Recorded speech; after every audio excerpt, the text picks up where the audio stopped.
Yo guys! For today's video, mag-unbox na naman tayo ng another deluxe figurine set from the movie Disney Pixar's Elemental. Ayan. Tignan nyo yung packaging. Ang ganda nung photo art niya dito. And sa likod, sa gilid, pareho lang. And guys, alam nyo, ito yung isa sa mga unique figurines na ginawa ng Disney, no? Why? Because, ayun nga, yung mga figure niya is parang mga elementals din, like fire, yung earth, yung water, and yung cloudy na yun. Ganda, no? Nakakapanghinayang natanggalin siya sa packaging.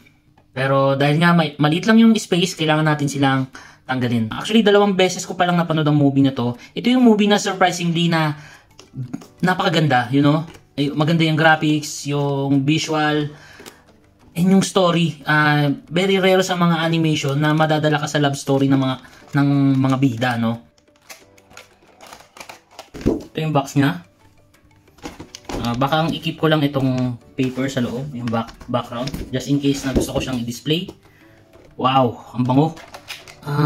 Medyo sira yung support niya sa loob. Siguro dahil sa bigat. Ang bigat na ito, lumutong yung plastic sa loob. But anyway, as long as okay naman yung mga figure, tignan natin isa-isa. Wow. Ito si Mr. Bernie Lumen. Ito yung daddy ni Ember Lumen na may-ari ng fireplace.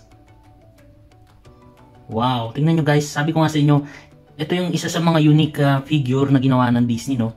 Tingnan nyo, para siyang crystal. Ayan. Para talaga siyang fire illusion, no? Ang ganda. Si Mr. Bernie Lumen. Wow.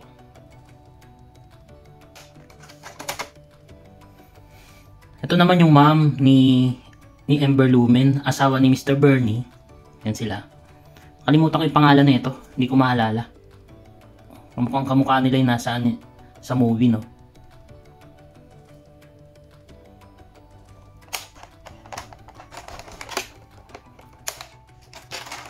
Guys, ito yung nagpapabigat talaga sa set. Ayan, kaya tignan mo. Sobrang lumundo siya. And mabigat talaga siya, no? Ang glad na sinama nila tong figure na to, no? Ito si Mr. Fern Grouchwood. Kaunti lang yung eksena niya doon, no? 2 eksena lang yata siya doon, 1, 2. And siya yung isang office personnel na ang bagal-bagal kumilos. Siguro dahil sa, ito nga, dahil sa earth element siya. Siguro part ng buhok niya to. And ang ganda, tingnan nyo, talagang iniporta nila. Sinama pa talaga nila to sa set. Yan, ang galing, oh. And ang bigat niya, no? Distance sa Indonesia to ginawa. Previously, mga nabuksan natin is Vietnam and China. Yan. I'm glad sinama nila to. Ang laki niya. Yan, ang bigat. Ito naman, si Claude. Maliit lang din yung role niya doon. Siya yung batang mahilig pumunta sa fireplace. Yung hilig tumambay doon. And, tingin ko may crush siya kay Ember. Yan. Pero iniwasan siya ni Ember dahil baka masunog siya ni Ember, no? Ang galing, oh, may flower pa siya. Isa rin siyang earth element. Earth elemental. Ayan. Kaya iniwasan siya ni Ember. Crush na si Ember. Ayan.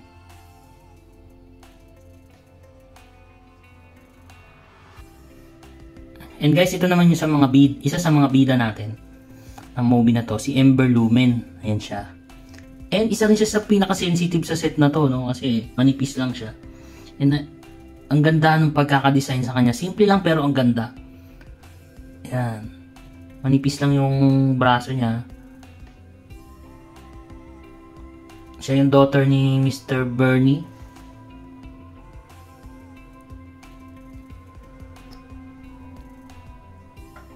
Siya siyang fire element.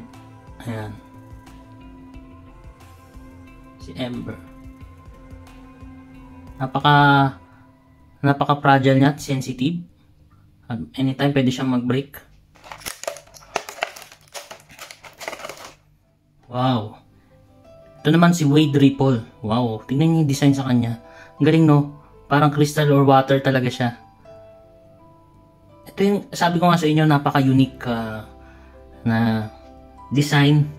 Hindi lang sa movie, pati dito sa toys or sa figurines na to. Ayan. And siya yung love interest ni Ember. Fire and water. Fire and water. Wow, kita nyo naman. Ganda.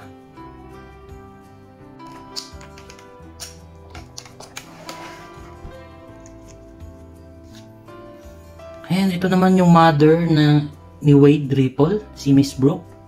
Mrs. Brooke Ripple. Ayan, tingnan yung design niya, napaka halos transparent na siya. Buti na lang may mga lining na ganito, do. Parang transparent na talaga siya. Ang ganda. And parang napaka-sensitive lang talaga na itong figurines na to, no? Kasi yan, ninipis. Parang si Ember. Tingnan nyo, guys. Yung details. Galing. Parang water talaga siya.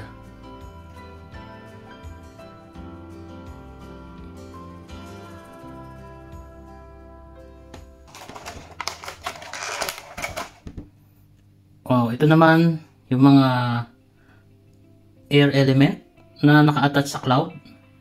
Ito si Gale Cumulus, yung parang boss ni Wade. Yan, ang ganda rin. Parang, tingnan nyo guys, parang merong sa loob. Pero parang may something sa loob. Si Gale Cumulus. Yan.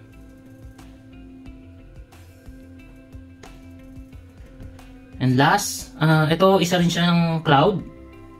Hindi ko kilala anong pangalan nito, but I remember ito yung isa sa star player ng Windbreakers.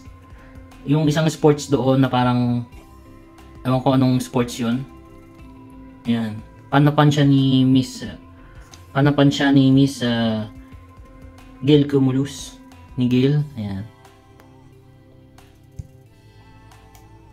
Ang cute din ang design sa kanya, oh. And ang ganda ng kulay. Oh, tignan niyo naman. And para siya naka-float din. Ayan, naka-float sa cloud.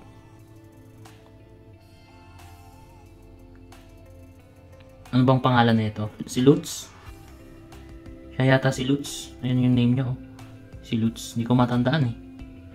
Ayan.